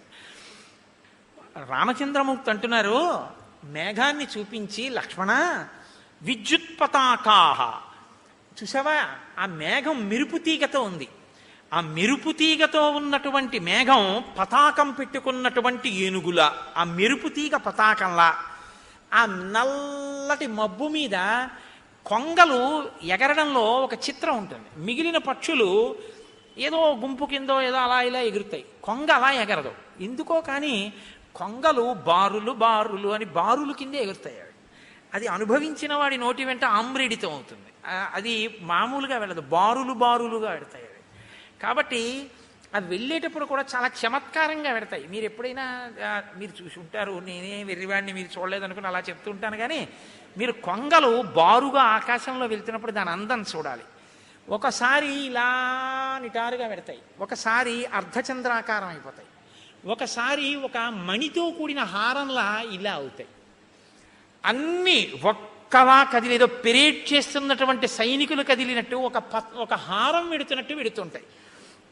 లక్ష్మణ నల్లమబ్బు మీద ఇవన్నీ అలా వెడుతుంటే శైలేంద్రకూటాకృతి సన్నికాశాః సబలాకమాలాః, ఇవి ఈ కొంగల బారులు ఏనుగు మెడలో వేసినటువంటి పూలదండలా, నల్లమబ్బు ఏనుగుల, మెరుపుతీగ దాని మీద పెట్టినటువంటి పతాకంలా, ఆ మేఘంలోంచి వచ్చేటటువంటి ఉరుము యుద్ధానికి వెడుతున్నటువంటి ఏనుగు చేసిన ఘీంకారంలా, యుద్ధభూమిలో ఏనుగులా కనపట్టాలా నీకు ఆ మబ్బు? ఒక క్షత్రియుడికి ఎలా కనపడాలో అలా కనపడింది ఆయనకి. అంటే లక్ష్మణుడు అవునన్నయ్యా అని ఎంతో సంతోషంగా ఆ మబ్బుల వంక చూస్తున్నాడు. అబ్బో ఏమి వర్ణన చేశారండి మహానుభావుడు. బాలేంద్ర గోపాంతర చిత్రితేన విభాతి భూమిర్నవశాద్వలేన గాత్రానువృత్తేన శుభప్రభేణ నారీవలాక్షోక్షిత కంబళేన. వర్షాలు పడ్డం వల్ల ఆకుపచ్చటి గడ్డి పెరిగింది బాగాను. ఎక్కడ పెరుగుతుంది గడ్డి? భూమి మీద పెరుగుతుంది. ఈ బాగా పెరిగినటువంటి పచ్చగడ్డి మీద ఆర్ద్ర పురుగులని ఎర్రగా ఉంటాయి. ఎర్రగా ఉన్న ఆర్ద్ర పురుగులు అక్కడక్కడక్కడక్కడక్కడక్కడ పాకుతున్నాయి. వర్షాలు పడేటప్పటికి ఈ పురుగులు పుట్టేస్తాయి, పాకుతున్నాయి. ఆ గుహలోంచి, పర్వత శిఖరపు గుహలోంచి కిందకి చూశారు రాముడు. చూశావా ఎలా ఉందో? చిలకపచ్చు చీర మీద ఎర్ర ఎర్రని చుక్కలున్న చీర ఒక ఆడది కప్పుకు చలికి కూర్చుంటే ఎలా ఉంటుందో అలా భూకాంత పచ్చటి గడ్డి మీద ఆర్ద్ర పురుగులతో కూడినటువంటి ఈ స్థితిలో ఆకుపచ్చ చీర ఎర్ర చుక్కలది కప్పుకు కూర్చున్నట్టు లేదు భూకాంత అంటారు. చూసావా వర్షాకాలంలో భూమి ఎలా ఉందో? రెక్కలన్నీ తడిసిపోయి టపటప శబ్దాలు చేస్తూ కడుపు నిండా నీళ్లు తాగి ఆ పక్షుల అందం చూసావా లక్ష్మణ ఎలా ఉన్నాయో అని ఆయన అంటారు. నిద్రాశనై కేశవమభ్యుపైతి ద్రుతం నదీనాం సాగరమభ్యుపైతి హృష్టాబలాకా ఘనమభ్యుపైతి కాంతా సకామా ప్రియమభ్యుపైతి. మళ్ళీ అంత్యానుప్రాస, అదో అందం. రామాయణంలో మళ్ళీ కావ్యపరమైనటువంటి అందాలు. కాబట్టి నిద్రాశనై కేశవమభ్యుపైతి, కేశవుణ్ణి నిద్ర సమీపిస్తూ ఉంటే ఎలా ఉందో అలా ఉందిట. అదేమిటండి అని మీకు అనుమానం వస్తుంది, అది చెప్తాను నేను ఒక్క నిమిషంలో. అది చెప్పకపోతే ఏదో అసంపూర్ణం అవుతుంది. ధృతం నదీ సాగరమభ్యుపైతి, నది సాగరం దగ్గరికి వెళ్ళిపోతుంటే ఎలా ఉందో అలా ఉందిట. నేను ఎన్ని శ్లోకాలు చెప్తానని వదిలేను, కానీ ఒక శ్లోకంలో మహర్షి అంటారు, ప్రియ సమాగమానికి భర్త దగ్గరికి సంతోషంగా వెళ్ళేటటువంటి భార్య చక్కటి విశాల హృదయంతో, సంస్కారవంతమైన హృదయంతో అనుభవించాలి తప్ప లీకి మనస్తత్వంతో కావ్యాలను వినకూడదు. మీరు దాన్ని సుసంపన్నమైన మనస్సుతో వినండి. భార్య ఎప్పటికప్పుడు చక్కగా తనని తాను అలంకరించుకుని ప్రియమార భర్త కౌగిలిలోకి చేరినట్లు. ఆ నది వర్షాకాలంలో మంచి వేగంతో ఒడ్లనన్నింటినీ కూడా ఉరుసుకుంటూ సాగర సంగమానికి వెళ్ళిపోయేటప్పుడుట తన మీద వాలినటువంటి చక్రవాక పక్షుల్ని తీసుకొచ్చేస్తోంది. ఇది ఎలా ఉందంటేట, భర్తకి కొత్త కొత్త బహుమానాలు పట్టుకుని భర్త కౌగిలిలోకి చేరిపోతున్నటువంటి కాంతలా ఉందిట సముద్రంలో చేరుతున్న నది. మహర్షి వర్షాకాలపు నదిని వర్ణిస్తారు. అలాగే నిద్రాశనై కేశవమభ్యుపైతి ధృతం నదీ సాగరమభ్యుపైతి, నది సముద్రం వైపుకి వెళ్ళిపోతుంది. ఎందుకంటే బాగా వేగంగా వెళ్ళిపోతాయి ఆ కాలంలో. హృష్టాబలాకా ఘనమభ్యుపైతి, కొంగ మేఘం వైపుకి ఎగిరిపోతుంది. కాంతా సకామా ప్రియమభ్యుపైతి, కాంతలు వర్షం పడుతోంది కాబట్టి ఆ వాతావరణంలో సంతోషంగా తమ ప్రియుల యొక్క కౌగిళ్లలోకి చేరిపోతున్నారు. నిద్రాశనై కేశవమభ్యుపైతి, వర్షాకాలపు అందాన్ని మహర్షి వర్ణించారు అందులో. నిద్రాశనై కేశవమభ్యుపైతి అంటే మనకి శ్రావణ భాద్రపదాలు వర్షాకాలం.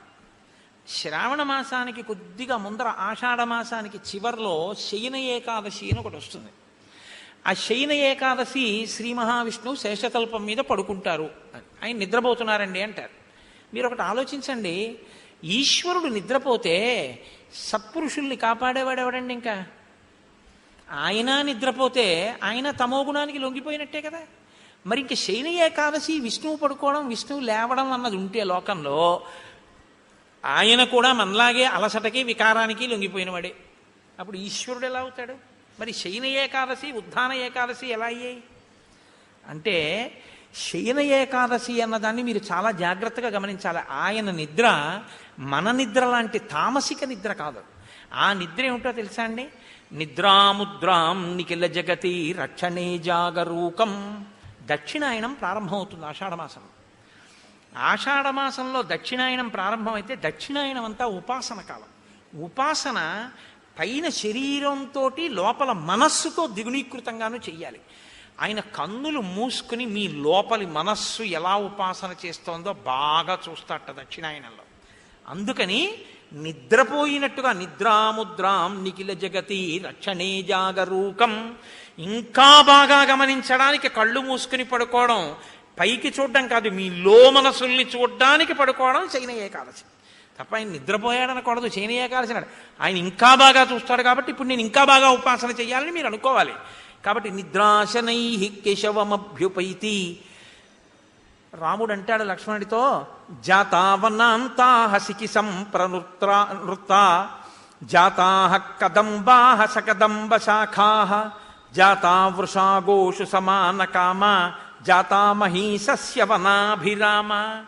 లక్ష్మణ చూశావా, ఈ వర్షాలు పడుతుంటే నెమళ్ళు ఎక్కడ చూసినా పింఛాలు విప్పి నృత్యం చేస్తున్నాయి. కదంబ వృక్షాలు వర్షాలు పడితే సంతోషించి గుత్తులు గుత్తులు పూలు పోస్తాయి. ఆ పువ్వులన్నీ కిందకి వాలిపోయి నేల రాలిపోయి, ఆవులకి ఎద్దులకి కూడా వర్షాలు పడితే సమాన కామం కలుగుతుంది. అలా ఆవు పురుషుడికి స్త్రీకి సమాన కామం ఉన్నప్పుడే ఉత్తమ సంతానం, అంటే గోజాతి యొక్క అభివృద్ధి. అలాగే భూమి ఎక్కడ చూసినా పైరు పంటలతో అందంగా విలసిల్లి ఉంది. వహంతి వర్షంతి నదంతి భాంతి ధ్యాయంతి నృత్యంతి సమాశ్వసంతి నద్యోఘనామత్త గజావనాంతా ప్రియా విహీనా సికిన ప్లవంగా. ఏమి అనుప్రాసలు చూపించారో ఆయన శ్లోకంలో. నదులు పొంగి ప్రవహిస్తున్నాయి, మేఘాలు అలా వర్షిస్తున్నాయి, మదపుటేనుగులు ఘీంకరిస్తున్నాయి, వనములు ఎక్కడ చూసినా కలకలలాడుతున్నాయి. ఎడబాటుకు లోనైనటువంటి యువతీ యువకుల యొక్క మనస్సుల్లో మాత్రం ఖేదంగా ఉంది. ఎందుకంటే ఆషాఢమాసంలో అత్తవారింటికి వెళ్ళకూడదంటారుగా, కాబట్టి ఎడబాటు ఉంటుంది యువతీ యువకులకి. అందుకని ఆ ఎడబాటుకి వాళ్ళు చింతిస్తున్నారు. ఆషాఢమాసంలో అత్తవారింటికి వెళ్ళకూడదు అంటే ఎటువంటి అత్తవారింటికి వెళ్ళకూడదో తెలుసా అండి? అది వ్యవసాయ ప్రధానమైన కుటుంబం అయితే అటువంటి అత్తవారింటికి పిల్లని పంపించకూడదు. ఎందుకో తెలుసా? ఆ పిల్లాడు కూడా వ్యవసాయం చేస్తుంటేనే. ఆషాఢమాసంలో వర్షం పడుతుంది, వర్షం ప్రారంభమవుతుంది, ఎప్పుడు పడుతుందో తెలియదు. ఇంకా ఆషాఢమాసం చివరిలో వాన పడేటప్పటికి గబగబా రైతు నాగలి పట్టుకుని పరిగెత్తుకుంటూ వెళ్ళి భూమి దున్నడం మొదలెట్టాలి, మొదలెట్టి విత్తులు వేసుకోవాలి. వాన పడినప్పుడే విత్తు వేయాలి, వేస్తేనే పంట బాగా వస్తుంది. కొత్తగా పెళ్ళైన దంపతులు అనుకోండి, బయట వర్షం మొదలైతే వీళ్ళు మరింత సంతోషంగా లోపల ఉండిపోయారనుకోండి, ఇంటి యజమాని ఏం చేస్తాడు? వాడంటే లేవలేదు, నాకు తప్పదు కదా, నాగలి ఇలా అయ్యని భుజాన్ని వేసుకుని ఆయన ఎడతాడు పొలానికి. ఆయనేమో పెద్దవారు అయిపోతున్నారు, ఆయనేమో భుజాన్ని నాగలి వేసుకుని ఆయన వెళ్ళారు, వీడేమో అలా పడుకున్నాడు. అమ్మాయికైనా బుద్ధి ఉంటుందా? మీరు వెళ్ళండి, వర్షం వస్తోందని పంపించద్దా, చక్కగా పడుకుందని అత్తగారు కోప్పడుతుంది. అత్తగారికి కోడలకి భేదాభిప్రాయాలు వస్తాయని ఆషాఢ మాసంలో వాళ్ళిద్దరు కలకాలం కలిసి ఉండవలసిన వాళ్ళు కాబట్టి పుట్టింట్లో పెట్టుకుంటారు ఆడపిల్లని. తప్ప అల్లుడు సాఫ్ట్వేర్ ఇంజనీర్ చేస్తుంటే పంపించడానికి ఏం దోషం లేదు, తెలిసిందండి.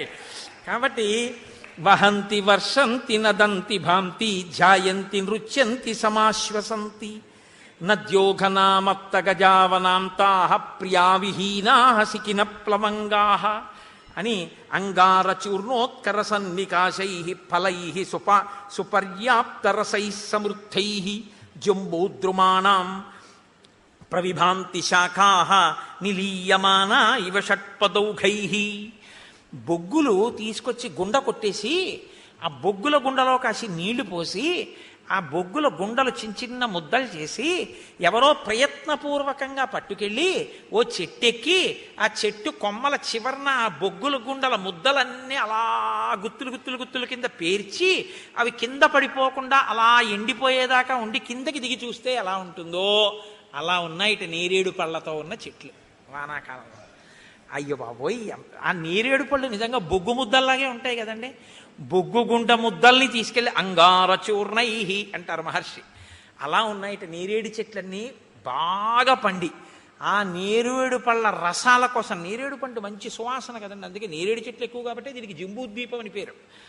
కాబట్టి ఆ నల్ల తుమ్మెదలన్నీ ఆ నల్లగా ఉన్నటువంటి నేరేడు పళ్ళ మీద తిరుగుతున్నాయి గుంపులు గుంపులుగాను. అది చూడ్డానికి ఎంత అందంగా ఉందో చూడు లక్ష్మణ అంటారు మహర్షి. మనకి రామాయణం చదివితే వర్షాకాలం వస్తే ఓసారి ఎక్కడికైనా తొందరగా ఏదైనా ఓ అడవికో కొండ మీదకో వెళ్ళి మనం కూడా అలా నిలబడి చూస్తే బాగుండు అనిపిస్తుంది. నేను మీకు ఒక యథార్థం చెప్తున్నానండి, రామాయణాన్ని మీరు బాగా చదివితే మీకు పరిశీలనాత్మకమైనటువంటి శక్తి పెరుగుతుంది, తెలుసా అండి. మీరు అన్నిటినీ పట్టి పట్టి చూడడం మీకు అలవాటు అవుతుంది. అందులో ఉన్నటువంటి అందాన్ని ఆ సంతోషాన్ని మీరు జుర్రుకుంటారు, కానీ అది వికారంగానో అసహ్యంగానో ఉండదు.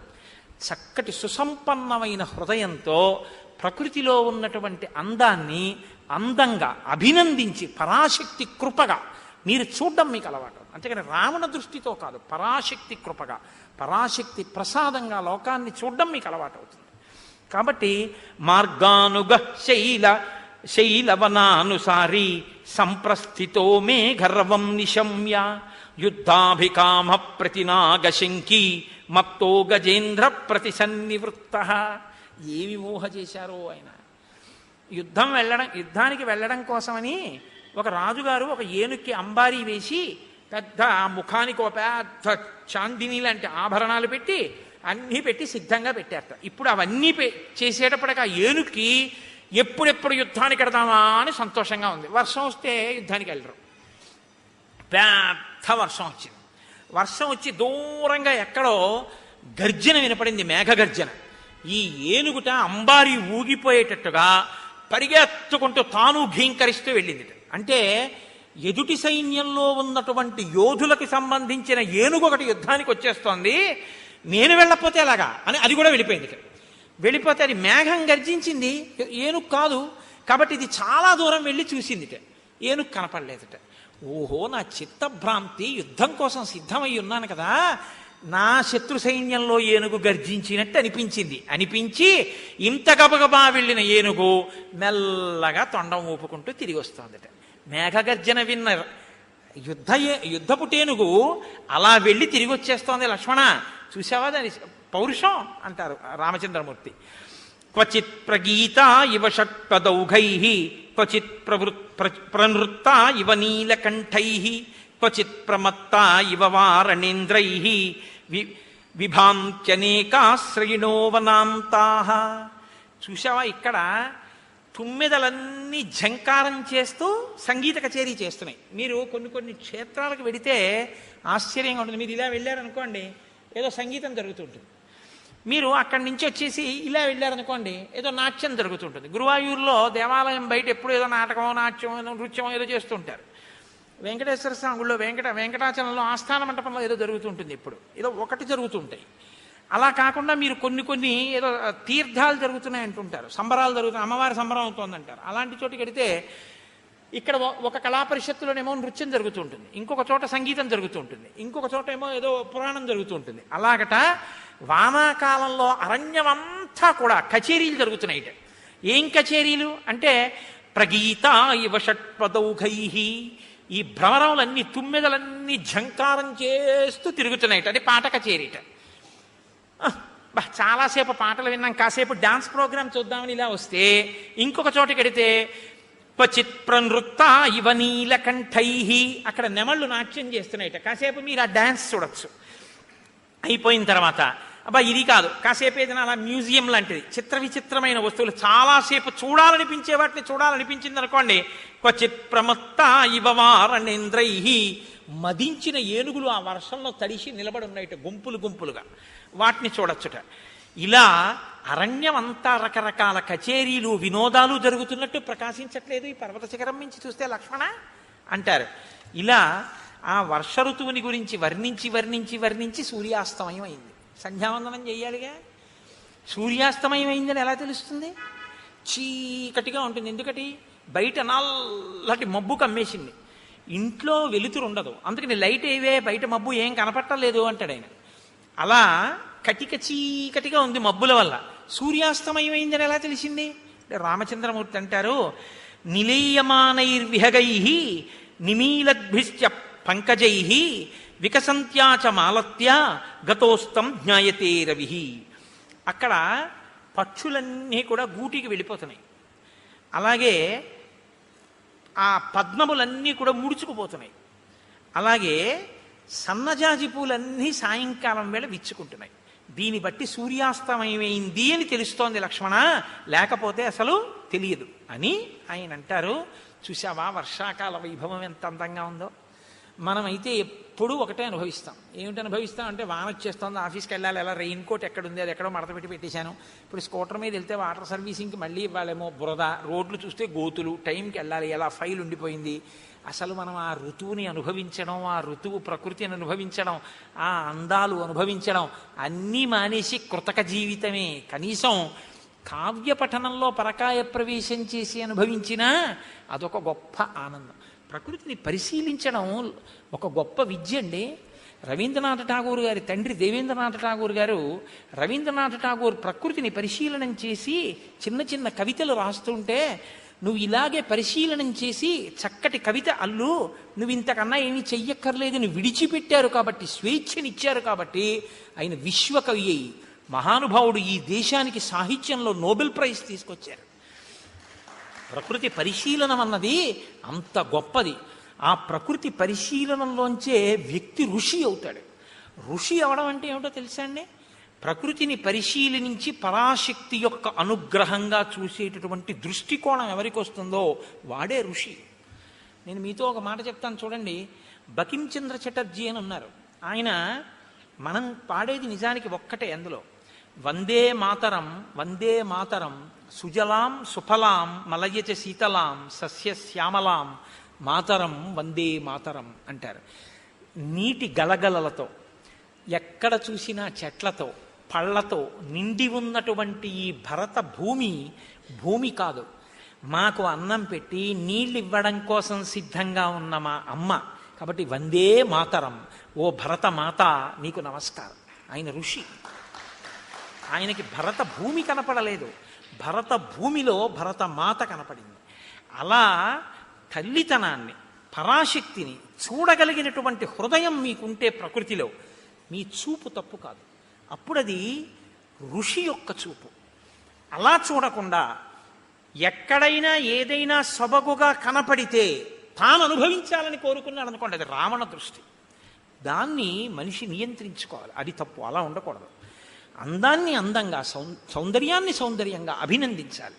అది పరాశక్తి విభూతి. ఎక్కడెక్కడ ఏది అందమైందున్నా, ఏది ప్రకాశవంతమైందున్నా మమ తేజోంశ సంభవం అంటాడు గీతాచార్యుడిది, నా తేజస్సు అంటాడు. ఓ ఈశ్వర నీ తేజస్సు అని అభినందించి ఆనందించగలగాలి. కాబట్టి రామచంద్రమూర్తి అంటారు, ఉపకారేణ వీరోహి ప్రతికారేణ యుజ్యతే అకృతజ్ఞో అప్రతికృతో హంతి సత్వవతాం మనః. సుగ్రీవుడు ఇప్పుడు వర్షాలు పడుతున్నాయి కాబట్టి విశ్రాంతి తీసుకుంటున్నాడు. నిజమే, పాపం ఎంత కష్టపడ్డాడో. సుఖంగా సంతోషంగా గడపని ఇతరుల కష్టాన్ని తాను అర్థం చేసుకుంటాడు రాముడు. వర్షాకాలం అయిపోయిన తర్వాత కూడా ఇలాగే భోగాల్లో మునిగిపోయి ఉండిపోతే కృతజ్ఞత అన్నది మరిచిపోయిన వాడు అవుతాడు, కృతజ్ఞుడు అవుతాడు.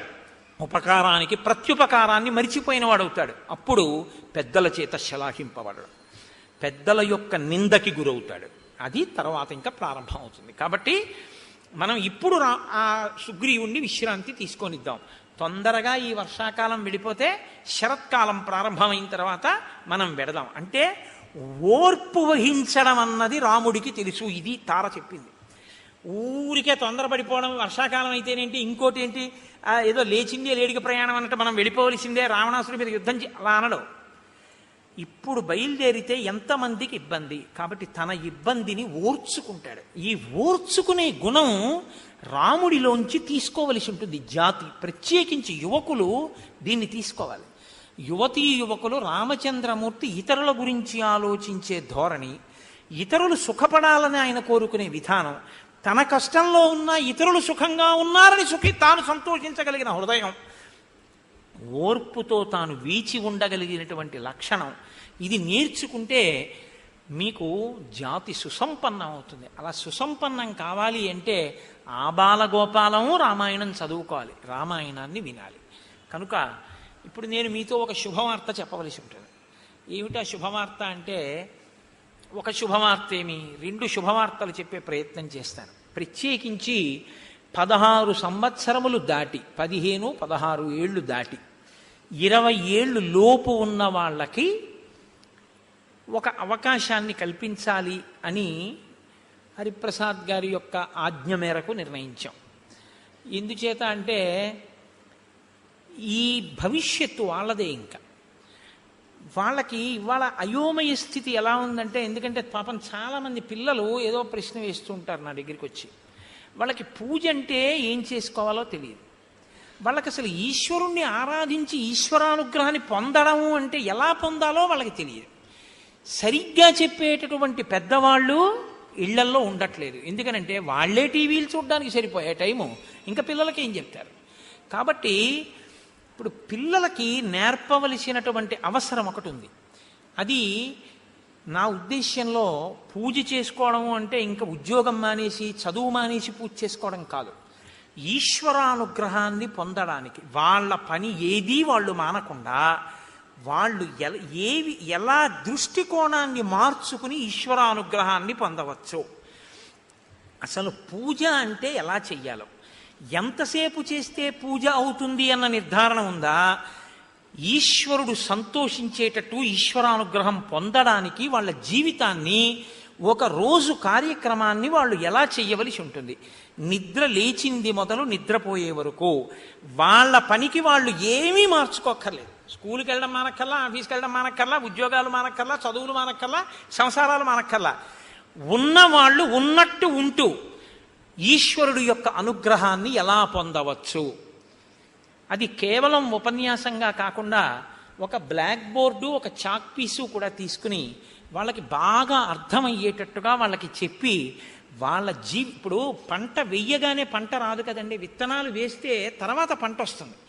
వాళ్ళు అది నేర్చుకున్న అనుష్ఠానం మొదలు పెడితే వాళ్ళందరికీ ఈశ్వరానుగ్రహం కలుగుతుంది. కాబట్టి 16 ఏళ్ల నుంచి 20 ఏళ్ల లోపు ఉన్న వాళ్ళకి 20 ఏళ్ళు దాటితే ఆ క్లాస్లోకి తీసుకోవాలి అని అనుకోవట్లేదు. ఎందుకంటే అది పిల్లల భవిష్యత్తు కొరకు, పిల్లల కొరకే నిర్దేశింపబడింది అంతే. కాబట్టి 16 నుంచి 20 ఏళ్ళు ఉన్నటువంటి పిల్లలకి ఒక ప్రత్యేకంగా ఎంసెట్ మే 14వ తారీఖున ఉందికే. అందుకని మే 14 వెళ్ళిపోయిన తర్వాత డేట్ అనౌన్స్ చేస్తాం. అది ఆడపిల్లలు కావచ్చు, మగపిల్లలు కావచ్చు, ఎవరైనా దోషం లేదు. కానీ ఏజ్ లిమిట్ మాత్రం ఇన్ బిట్వీన్ 16 and 20. అది ఒక్క ఆడిటోరియం కెపాసిటీ, ఫ్రీగా కూర్చునేటట్టు, ఇరుక్కుని కూర్చునేటట్టుగా మాత్రం టోకెన్స్ ఇవ్వరు దానికి. అది ప్రయర్ టోకెన్ తోటే అడ్మిషన్. ముందు ఎవరు టోకెన్ తీసుకుంటారో లిమిటెడ్గానే ఇస్తారు టోకెన్స్. ఎందుకంటే అది రికార్డింగ్ కానీ షూటింగ్ కానీ ఏది అలౌ చేయను. అది పిల్లలకి అర్థమయ్యేటట్టు, వాళ్ళ జీవితాలు సుసంపన్నం అయ్యేటట్టు నేను వాళ్ళకి ఒక ఉపకారం చెయ్యగలిగితే ఈశ్వరుడు నాకు శ్వాసనిచ్చినందుకు నా జన్మ ధన్యత. కాబట్టి నేను ఆ ప్రయోజనాన్ని సిద్ధింపజేయడానికి ఇంకా ఏమి దానికి రికార్డింగ్ కానీ, తర్వాత వినే అవకాశం కానీ, షూటింగ్ కానీ ఇవేవీ అలౌ చేయను. అది కేవలం నేను, ఆ పిల్లలు అంతే. అది ఆ క్లాస్ ఒకటి కండక్ట్ చేస్తాం. దానికి మీరు ఒకటి గుర్తుపెట్టుకోండి, ఏదోలా టోకెన్ తీసేసుకుందాం, వెడితే పెడతారు లేకపోతే లేదనుకుంటే ఇంకొక పిల్లవాడి జీవితానికి సంబంధించిన విషయం. ఈశ్వరానుగ్రహం పరిపుష్టమైతే వాడి జీవితం సుసంపన్నం అవుతుంది. వాడు చక్కగా జీవితాన్ని అందంగా మలుచుకుంటాడు. కాబట్టి మనం ఏదో టోకెన్ తీసుకుని నిరుపయోగం చెయ్యొద్దు.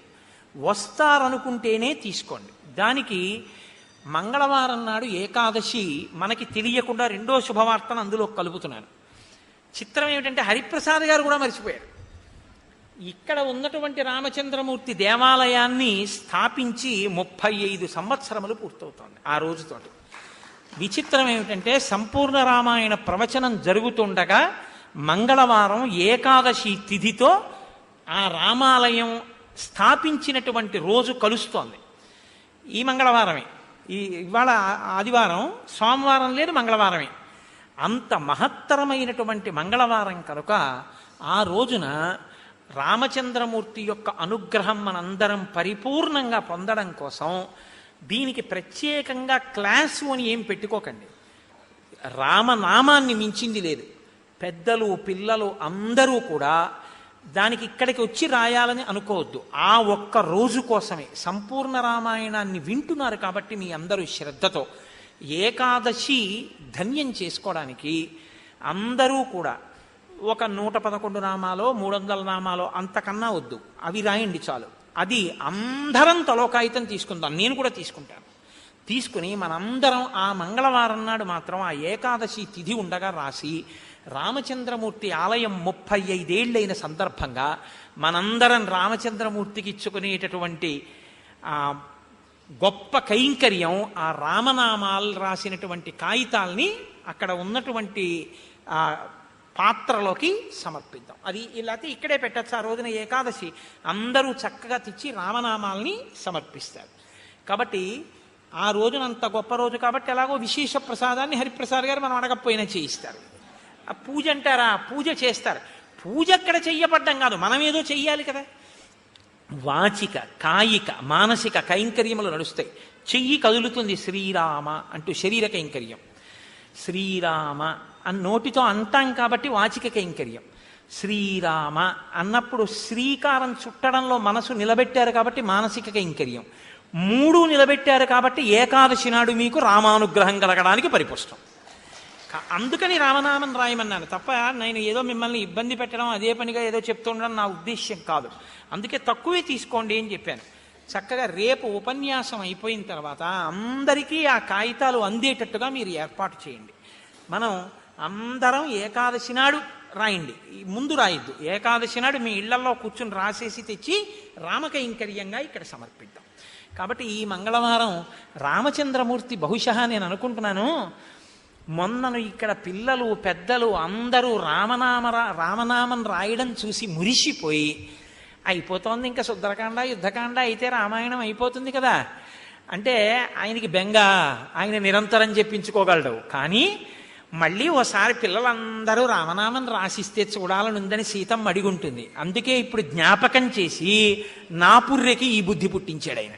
కాబట్టి మనందరం చక్కగా రామనామం రాసి ఇక్కడ సమర్పిద్దాం. మంగళవారం ఏకాదశి నాడే ఆ రోజు రాత్రి ఉపన్యాసం అయిపోయిన తర్వాత ఆఫీస్ రూమ్లో టోకెన్స్ ఇస్తారు. ఇప్పుడే కదా చెప్పాను ఓర్పు అన్నమాట. క్యూ లైన్ ఫార్మ్ అయ్యేటప్పుడు ఆ ఓర్పు కనపడాలి. పెద్దవాళ్ళు తీసుకున్నా పర్వాలేదు, పిల్లలు తీసుకున్నా పర్వాలేదు. వాళ్ళు నోట్స్ రాసుకోవడానికి అవసరమైతే వాళ్ళకి స్క్రిబ్లింగ్ ప్యాడ్స్ సప్లై చేద్దామండి మనం. చేస్తే వాళ్ళు నేను బ్లాక్ బోర్డ్ మీద చెప్తూ ఉంటే వాళ్ళకి ఏది ఎందుకు ఎలా చెయ్యాలో వాళ్ళ పని మానుకోవలసిన అవసరం లేకుండా వాళ్ళు ఈశ్వరానుగ్రహాన్ని ఎలా పొంది జీవితాన్ని భగవదర్పితంగా ఎలా బతకచ్చో వాళ్ళు కూడా పాయింట్స్ నోట్ చేసుకుని నోట్స్ రాసుకోవడానికి అవకాశం ఉంటుంది. అది అయిపోయిన తర్వాత వాళ్ళకి నేను అవకాశం ఇస్తాను. వాళ్ళకి ఏమైనా అనుమానం ఉంటే ఆ వచ్చిన విద్యార్థులందరూ నేను ఇచ్చినటువంటి క్లాస్కి సంబంధించి నన్ను ప్రశ్న వేయచ్చు. నేను వాళ్ళకి ఎలా దాన్ని అలాగా సమకూర్చుకోవచ్చో నేను వాళ్ళకి ఆ డౌట్ కూడా క్లారిఫై చేస్తాను.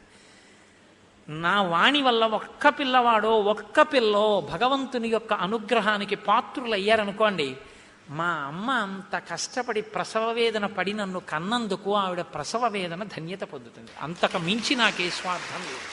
కాబట్టి దీనికి టోకెన్లు మంగళవారం నాడు ఇవ్వండి, చక్కగా తయారు చేసేసి ఇవ్వండి. చాలా లిమిటెడ్గా ఇవ్వండి, ఇరుక్కుపోయేటట్టు ఇవ్వద్దు. ఫ్రీగా కూర్చుని వాళ్ళు వినాలి. మంగళవారం నాడు సాయంకాలం టోకెన్స్ ఇస్తారు. ఎగ్జాక్ట్ డేట్ ఆఫ్ క్లాస్ ఎప్పుడు ఏ రోజు ఇది జరుగుతుంది అన్న విషయాన్ని మీకు తొందరలోనే మళ్ళీ ప్రకటన చేయడం జరుగుతుంది. కాబట్టి ఇప్పుడు మనందరం చక్కగా రామనామాన్ని పలుకుదాం. శ్రీరామనామము రామనామము రమ్యమైనది రామనామము,